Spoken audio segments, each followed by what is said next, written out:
하나님의 말씀 보도록 하겠습니다. 하나님의 말씀은 사사기 13장 6절에서부터 7절까지 보도록 하겠습니다. 이에 그 여인이 가서 그의 남편에게 말하여 이르되 하나님의 사람이 내게 오셨는데 그의 모습이 하나님의 사자의 용모 같아서 심히 두려움으로 어디서부터 왔는지를 내가 묻지 못하였고 그도 자기 이름을 내게 이르지 아니하였으며 그가 내게 이르기를 보라 내가 임신하여 아들을 낳으리니 이제 포도주와 독주를 마시지 말며 어떤 부정한 것도 먹지 말라. 이 아이는 태에서부터 그가 죽는 날까지 하나님께 바쳐진 나시린이 됨이라 하더이다 하니라. 아멘. 우리가 성경을 읽다 보면 이렇게 하나님의 사자와 사람들이 직접 만나서 대화를 한 그런 장면들이 있는 성경 부분들을 보게 됩니다. 그런데 이렇게 하나님의 사자 또는 하나님의 천사와 만나서 대화를 한 내용이 성경에 곳곳에 있지만 오늘 이 사사기 13장에 있는 것처럼 이렇게 하나님의 천사와 길게 이야기하고 함께 있었던 것은 이 사사기 13장이 최초이자 마지막입니다. 하나님의 사자가 먼저 나타나서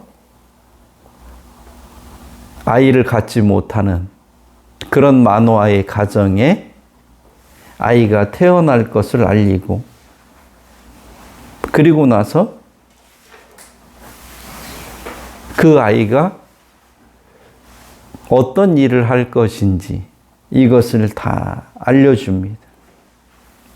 그러자 이 부인이 하나님의 사자가 자기에게 가르쳐준 그 이야기를 자기 남편에게 그대로 전하고 그 남편은 또다시 이것을 자기 아내가 하는 이야기가 진실인지 알기를 원해서 다시 하나님께 기도하자 하나님의 천사가 다시 나타나서 하나님의 뜻을 전하고 그리고 나자 이 마노아는 하나님께 번제를 드리기 위해서 잠깐 기다려달라고 하는 그런 상황에서 이 하나님의 사자가 가지를 않고 기다리고 있는 그런 내용입니다. 번제를 드리기 위해서 짐승을 잡아야 되면 짐승이 금방 1, 20분 만에 짐승을 잡을 수 있는 게 아니잖아요. 더군다나 하나님께 번제로 드릴 그런 제물을 마련을 해서 번제를 드릴 수 있도록 이렇게 제물을 준비하려면 적어도 한나절은 걸리지 않겠어요? 이렇게 오랫동안 하나님의 천사가 기다리고 있다가 하나님께 번제를 드릴 제물이 다 준비되어서 번제를 드리게 되자 그때 이제 하나님의 천사가 다시 사라지는 이런 내용을 오늘 본문에서 기록하고 있습니다. 그러니까 사람과 하나님의 천사가 이렇게 긴 시간 만났던 이것은 성경에 어디에도 찾아볼 수 없는 그런 장면이고 매우 특이한 장면입니다.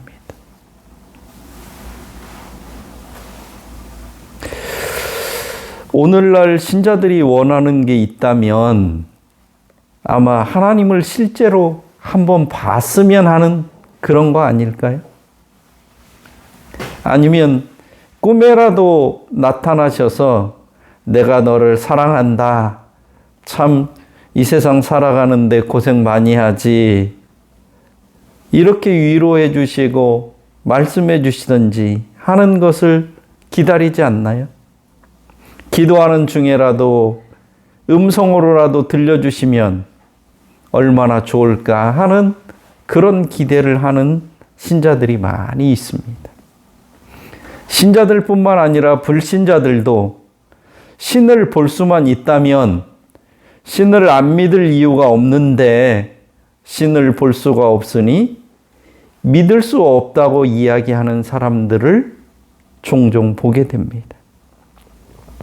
이와 같이 사람들은 신을 보거나 신이 존재한다는 것을 끊임없이 확인하기를 원합니다.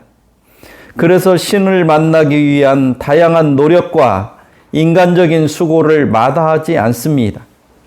심지어는 자기 몸에 상처를 내면서까지 온갖 고행과 정성을 다하기도 하지만 신을 만났다는 사람은 극히 적습니다. 이것은 하나님이 안 계시거나 하나님이 그렇게 하실 수 없어서 그렇게 하시지 않는 게 아니라 특별한 경우를 제외하고는 하나님께서 그렇게 하실 필요가 없기 때문에 그런 경험을 한 사람이 거의 없는 것입니다. 꿈에든지 음성으로든지 비몽사몽간이든 헛개비를 받든지 뭔가 신의 존재나 계시에 대한 깨달음이 있다고 느끼는 순간 대부분의 인간은 돌변하기 때문입니다. 자기가 무슨 특별한 깨달음을 갖고 있는 특별한 사람이 된 것처럼 행동하기 시작하는 것을 많이 보게 됩니다. 자신이 신의 대행자나 대리인으로서 신적 권위를 갖고 있는 것처럼 행동하면서 오히려 하나님을 왜곡하고 하나님의 말씀이나 뜻과는 전혀 다른 방향으로 나아가기 때문에 하나님께서 이런 방식으로 역사하시지 않는다 이 말입니다. 신앙이라고 하는 미명하에 하나님의 음성을 들었다는 그런 말로 사람들을 혼란스럽게 하고 결국은 자기 사업이나 돈벌이 수단으로 하나님의 은혜를 격화시키고 전락시켜버리는 것을 우리들은 수없이 많이 보고 있습니다. 우리나라에서도 그 대표적인 예가 통일교회 문선명, 천부교회 박태선, 하나님의 교회 안상홍과 장길자, 신천지의 이만희, JMS의 정명석, 하늘궁의 허경영, 정광훈 이런 사람들이 그런 부류의 사람들입니다. 통일교회 문선명이도 사람들이 생각하는 것보다 상당히 신통방통한 능력을 가지고 있었던 사람입니다. 박태선 역시 마찬가지였던 사람이고요.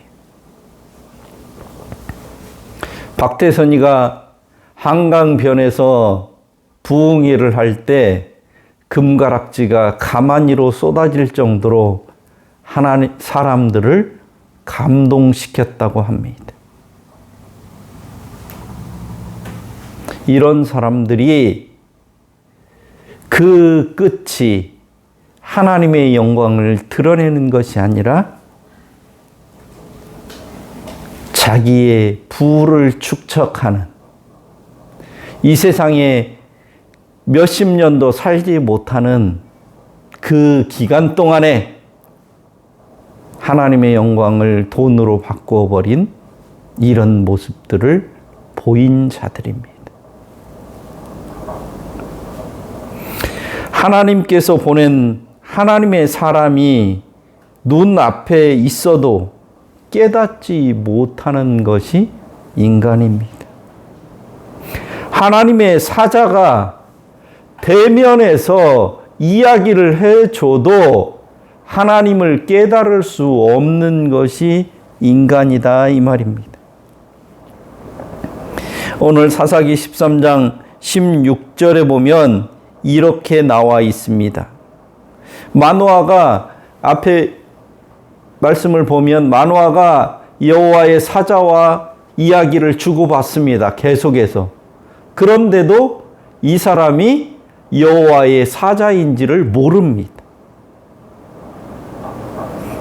그래서 16절에 보면 이는 그가 여호와의 사자인 줄을 마노아가 알지 못함이었더라 이렇게 얘기합니다. 자기 앞에 지금 하나님의 사자가 나타나서 이야기를 주고 받는데도 자기에게 이야기하는 사람이 누구인지조차도 모른다 이 말이에요. 하나님께서 보낸 사람이 하나님의 눈앞에 있습니다. 그리고 자기에게 이야기를 합니다. 그런데도 그가 하나님의 사자인 것을 깨닫지 못합니다. 이것이 인간의 본래의 모습이다 이 말이에요. 하나님의 사자가 하는 말을 이해하거나 믿거나 받아들일 수 없는 것이 인간의 본래의 모습이다 이 말이에요. 왜냐하면 죄성을 지닌 인간, 거듭나지 못한 죄인은 하나님에 대해, 천국에 대해, 영적인 것에 관해 아무것도 알 수 없기 때문입니다.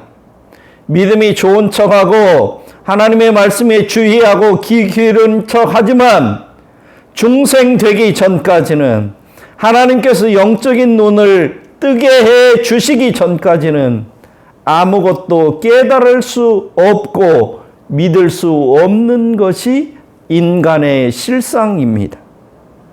하나님의 계시가 없어서가 아니라 영적인 소경이기 때문에 천국에 대해서, 하나님에 대해서 알 수가 없다는 말입니다. 자기 아내에게 하나님의 사람이 분명하게 말씀해 주셨음에도 불구하고 이것을 무시하고 마노아는 자기가 직접 아내에게 한 말이 사실인지 확인해 보려고 덤볐지만 마노아 역시 영적 무지한 사람일 뿐이었습니다. 마노아에게 하나님의 사람은 특별한 이야기를 하지 않습니다. 이미 그 아내에게 말한 것과 동일한 이야기를 합니다. 하나님의 사람이 하는 말은 사람의 상황에 따라서 이랬다 저랬다 달라지는 것이 아니라 처음부터 끝까지 초지일관합니다.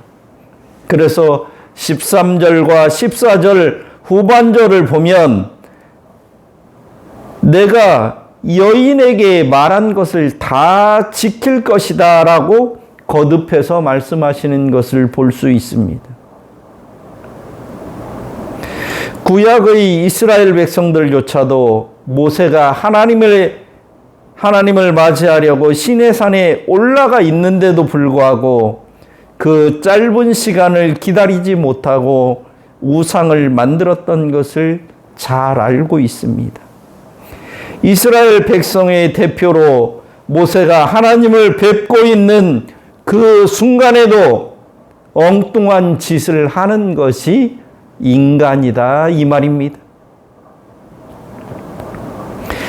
우리는 인간이 대단한 존재인 것처럼 생각하지만 거듭나지 아니한 인간, 중생하지 못한 인간은 하나님의 사자가 코앞에 와 있어도 그를 하나님의 사자로 깨달을 수 없는 자들이 인간입니다.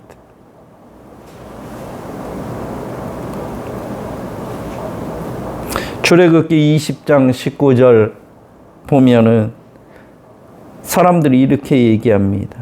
하나님께서 강림하셔서 만나 주시겠다고 하시니까 하나님께서 우리에게 말씀하지 말게 하소서 우리가 죽을까 하나이다.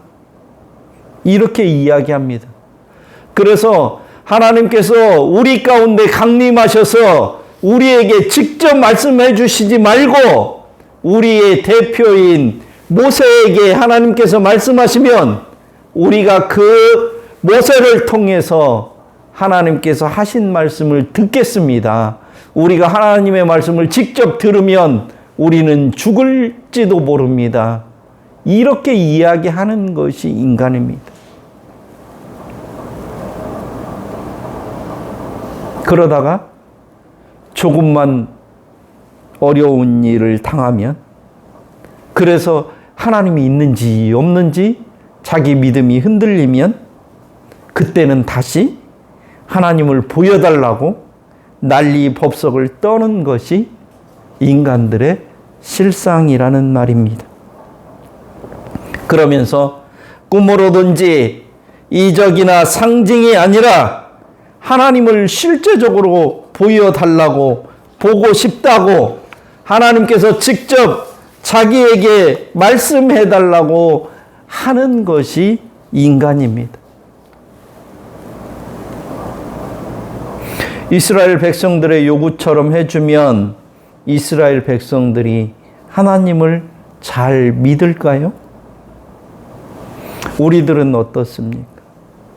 지금 예수를 믿지 않는 사람들의 요구가 이와 같은데 하나님은 이런 인간들의 요구에 대해서 부정적입니다.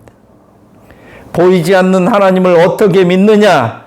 하나님이 계시다면 인간이 하나님을 믿을 수 있도록 해 주셔야지 등등 많은 핑계를 댑니다.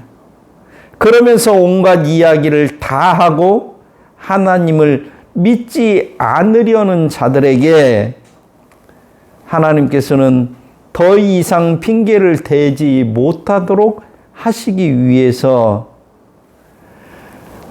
하나님의 마음에는 들지 않지만 죄인인 인간들이 하나님을 알게 하기 위해서 그들의 요구를 들어주셨습니다.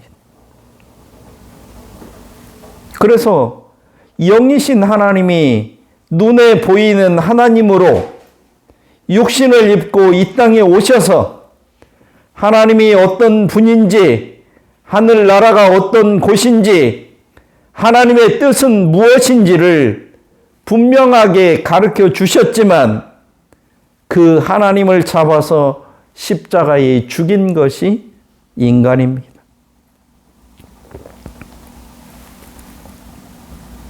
하나님은 인간이 이런 존재인 것을 아셨어요. 그래서 인간이 원하는 것을 하나님께서 들어주셔도 이 인간들이 내가 하나님을 보았다. 이제 하나님의 말씀을 들었다.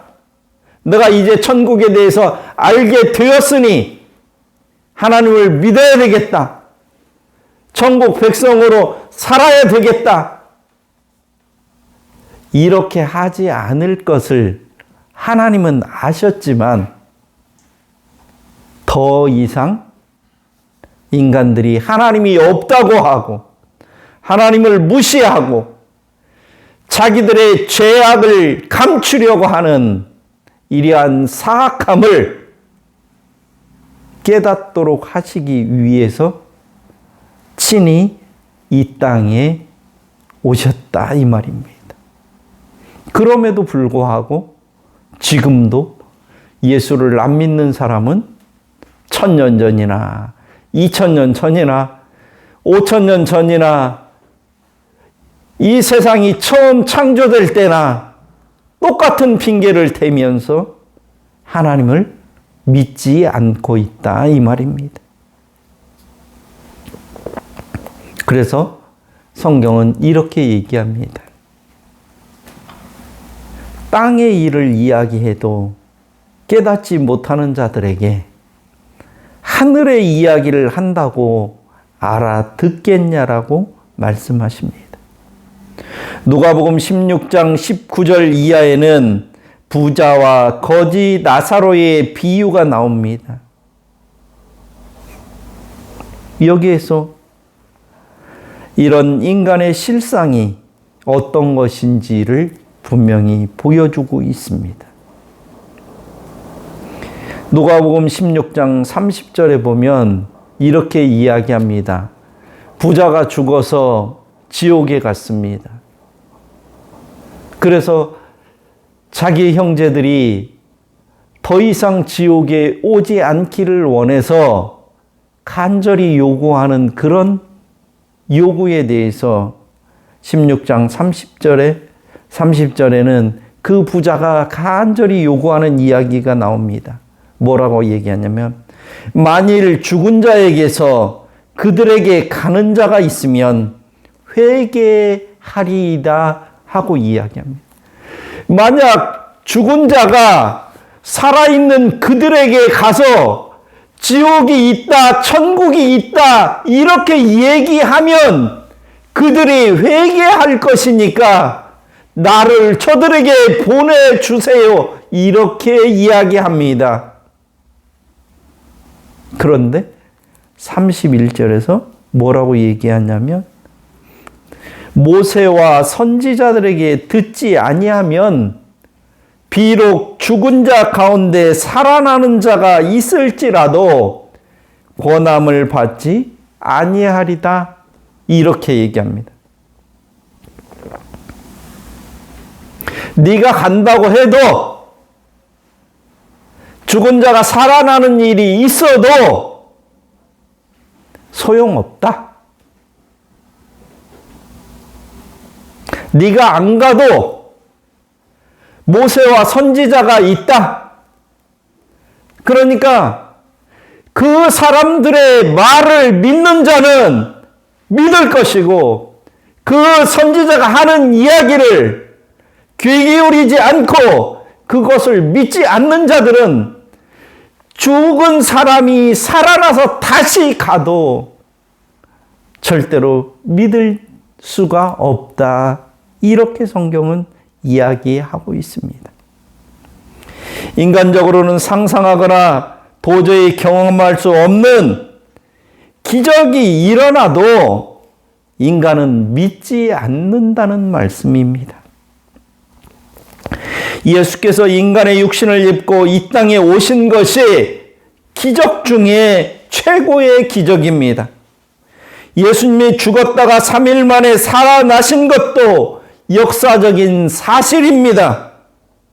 그런데도 인간들은 믿지 않으며 온갖 핑계를 대는데 바로 이것이 죄인이라는 증거요, 거듭나지 못했다는 사실을 보여주는 것입니다. 오늘 본문은 번개와 우레나 두려움 가운데가 아니라 지극히 자연스럽고 평범한 가운데 하나님의 사람을 보내셔서 하나님의 뜻을 사전에 전해주고 하나님의 뜻을 나타내고 있는 것을 알 수 있습니다. 결혼 이후 오랫동안 자녀를 임신하지 못하는 여인에게 여호와의 사자가 나타나 앞으로 되어질 일을 설명해 주고 있는 것으로 여인은 여호와의 사자가 한 말을 자기 남편에게 그대로 전달해 줄 정도로 다 알아들었습니다. 이렇듯 하나님의 임재나 하나님의 출현, 하나님의 나타나심은 실상은 전혀 두려운 현상이 아님에도 불구하고 사람들은 두려워했습니다. 하나님이 두렵게 나타나기 때문에 두려운 것이 아니라 인간 스스로 두려움에 사로잡히는 것은 하나님에 대한 오해 때문입니다. 하나님에 대한 두려움, 하나님의 임재에 대한 공포감, 하나님의 말씀에 대한 거부감은 하나님 때문이 아니라 죄인들이 가지고 있는 선입견과 오해 때문에 발생하는 것입니다. 하지 않아도 되는 걱정을 하고 있는 미련하고 어리석은 모습이며 영적 무지와 왜곡된 태도 때문에 나타나는 잘못된 현상인 것입니다. 기독교와 타 종교의 두드러진 차이점이 여기에 있습니다. 타 종교에서는 신을 만나는 것, 무당이 접신할 때 귀신을 부르기 위해 목욕을 재개하고 금욕하고 얼마나 근신하는지 아십니까? 우리는 하나님을 만나기 위해, 하나님을 예배하기 위해, 하나님 앞에 나아가기 위해 무엇을 얼마나 준비합니까? 우리는 그저 일상에 내가 살던 모습 그대로 하나님 앞에 나옵니다. 그래서 하나님께서 우리에게 말씀하시고 성령이 임재하시는 것을 즐거워하고 기뻐합니다. 그런데 무당들은 자기가 믿는 신을 만나는 것, 접신하는 것을 좋아할 것 같습니까? 그렇지 않습니다. 이 사람들은 자기가 섬기는 신을 만나는 것을 몹시 두려워합니다. 이게 하나님과 귀신을 섬기는 것의 차이입니다. 하나님은 두려우신 분이 아닙니다. 우리들에게 공포를 주시는 분이 아닙니다.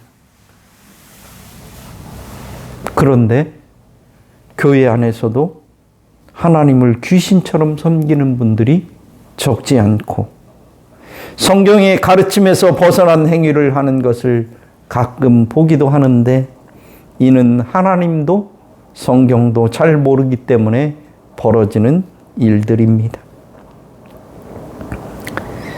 오늘 사사기 13장 8절, 9절, 11절, 13절에서 14절을 보면 마노아가 하나님의 사자에게 계속해서 질문합니다. 그런데도 짜증을 내거나 불쾌해하거나 야 그것도 못 알아듣냐고 구박을 하거나 두려움을 느끼게 하는 그런 언사나 그런 태도를 전혀 찾아볼 수가 없습니다. 하나님의 사자는 하나님의 말씀을 전하러 왔고 하나님의 뜻을 계시하러 왔기 때문에 마노아와 그의 아내가 알아들을 때까지 모든 수고와 노력을 아끼지 않고 있는 것을 볼 수 있습니다. 하나님은 그런 분이십니다. 성도들이 하나님의 말씀을 온전히 올바로 잘 깨달아 알 때까지 자세하고 친절하게 알려주시는 분이 하나님이십니다. 하나님께서는 인간을 창조하신 이래 지금까지 인간에게 공포스럽게 하신 적이 없습니다. 인간을 위협하거나 겁주거나 협박하신 적이 없다는 말입니다. 인간이 하나님을 무서워하고 두려워하고 겁을 내도록 하나님께서 하신 적이 없음에도 불구하고 사람들이 하나님을 두려워하는 것은 인간들이 제대로 하나님을 모르기 때문에 생기는 오해인 것입니다. 하나님이 사람을 세운다는 것은 하나님이 일하신다는 것이고요. 하나님이 책임지신다는 것인데 사람들은 자기가 일을 해야 하고 자기가 책임을 져야 한다고 생각하기 때문에 괜한 오해를 하고 할 필요가 없는 불필요한 일들을 하고 있는 것입니다. 옛날에 제가 들었던 예화 중에 기억나는 그런 예화가 하나 있습니다. 장에 다녀오던 할머니가 무거운 짐을 머리에 이고 가는 것이 안 돼 보여서 지나가던 트럭 운전사가 자기 차에 할머니를 태워드렸답니다. 그런데 할머니가 짐을 내려놓지 않고 머리에 계속 이고 계셔서 기사가 궁금해서 물었답니다. 할머니, 거기에 아주 귀한 귀중품이 들었나 보죠? 차가 흔들릴 때마다 꽉 붙잡고 어쩔 줄 몰라 하시고 위험한데 걱정하지 마시고 바닥에 내려놓으세요. 이렇게 이야기했더니 그 할머니께서 하시는 말씀이 나만 타고 가는 것도 미안한데 이 짐까지 어떻게 그렇게 하냐고 했답니다. 웃어야 할지 울어야 할지 모르는 이야기입니다. 우리가 예수 믿고 하나님의 자녀가 되었으면 죄의 짐, 내일 일, 자녀의 문제, 죽음의 문제, 근심, 걱정의 보따리를 어떻게 해야 합니까? 지금도 그대로 머리에 이고 계실 것입니까?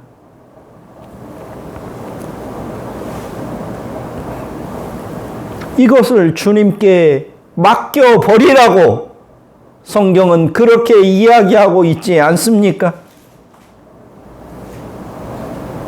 너의 무거운 짐을 주 앞에 내려놓으라고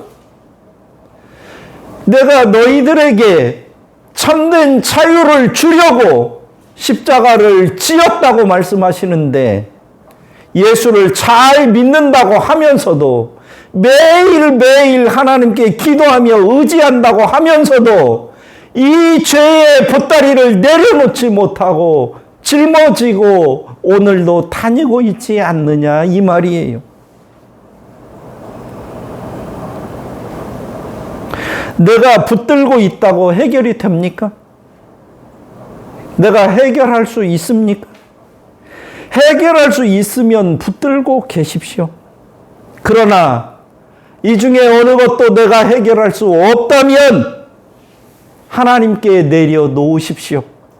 하나님께 맡겨버리십시오. 저는 예수가 구세주로 믿어지고 난 후에 저에게 두 가지 큰 변화가 있습니다. 하나는 사람이기 때문에 잠시 동안 때때로 근심이 있기도 하지만 늘 마음속에 평안함이 있습니다.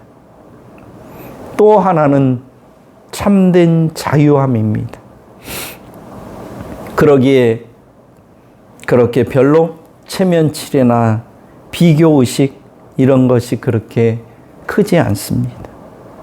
남의 눈을 별로 의식하지 않고 살기 때문에 거룩한 척 할 필요도 없고 괜히 무게 잡을 필요도 없습니다. 특별히 믿음 생활 잘 하신다는 분들 보면 제가 괜히 부자연스러워질 때가 많습니다. 장로기 때문에, 목사기 때문에, 권사이기 때문에 이래야 된다, 저래야 된다 이런 것 때문에 정말로 자기는 그런 사람이 아님에도 불구하고 거칠애로 체면치레로 이렇게 하는 것을 볼 때 얼마나 부자유하고 부자연스러운지 모릅니다. 그럴 필요 없습니다. 신자들은 하나님이 주신 그런 자유를 마음껏 누리면 됩니다. 신앙은 고행의 길이 아닙니다.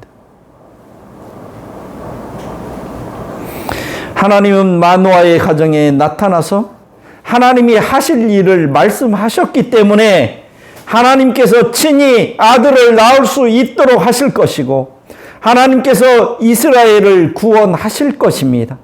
아이의 출생과 성장과 아이가 어떤 역할을 할 것인지에 대한 책임은 전적으로 하나님께 있는 것이지 마노아나 그의 부인이 걱정하고 염려해야 될 일이 아닙니다.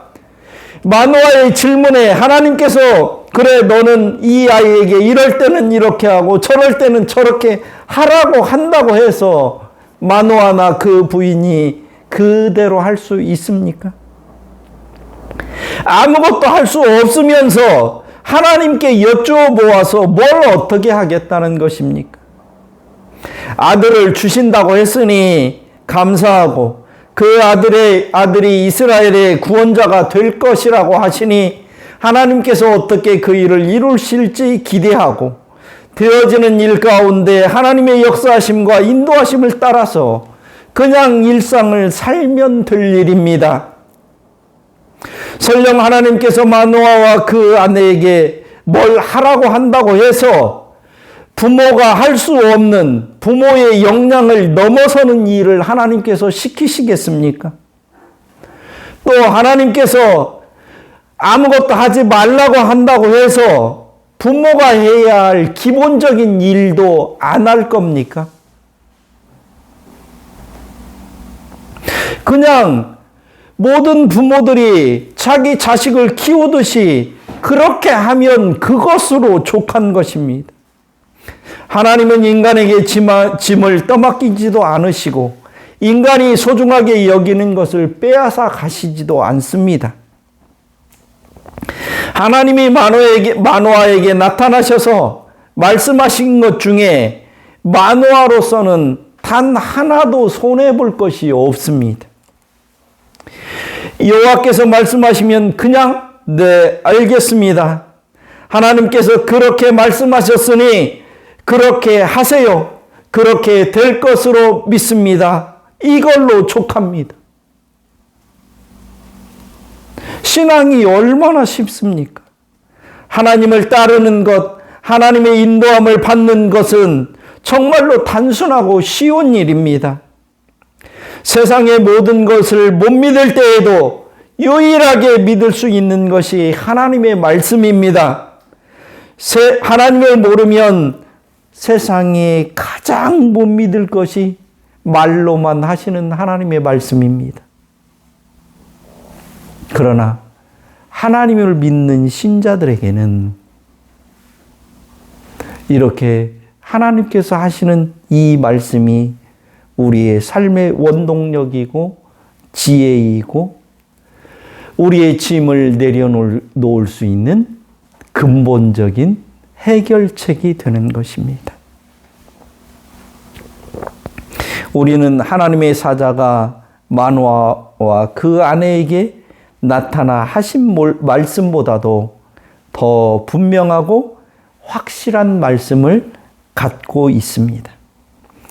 예수께서 친히 육신을 입고 이 땅에 오셔서 해 주신 말씀을 갖고 있다는 말입니다. 더 이상 허탄한 사람들의 말을 믿고 따를 이유가 없습니다. 예수 안에 참된 평안과 자유와 즐거움과 행복이 있습니다. 하나님을 따르는 예수의 제자가 된다는 것, 천국 백성이 된다는 것은 하나님께서 우리에게 주신 이 선물, 이 말씀을 누리고 사는 삶인 것입니다. 하나님의 사자가 친히 나타났음에도 불구하고 하나님의 사자를 하나님의 사자로 알지 못하면 그것이 무슨 그에게 복이 됩니까? 예수께서 친히 이 땅에 오셔서 말씀하시고 죽었다가 살아나셨는데도 그것을 받아들이지 못하고 매일매일 죄의 짐을 지고 살아가면 그것이 무슨 예수를 믿는 사람이냐 이 말이에요. 하나님의 나타나심, 여호와의 현현이 중요한 것이 아니라 그 하나님께서 우리에게 가르쳐 주신 하나님이 어떤 분이신지, 하나님이 우리를 얼마나 사랑하시는지, 우리를 구원하시기 위해서 하나님께서 어떤 일을 하셨는지 이것을 똑바로 아는 것, 이것을 분명하게 믿는 것, 이것이 행복의 근원입니다. 이것이 믿어지는 자들에게는 하나님의 참된 복이 임한 것입니다. 우리 모두에게 이런 복이 있기를 기원합니다.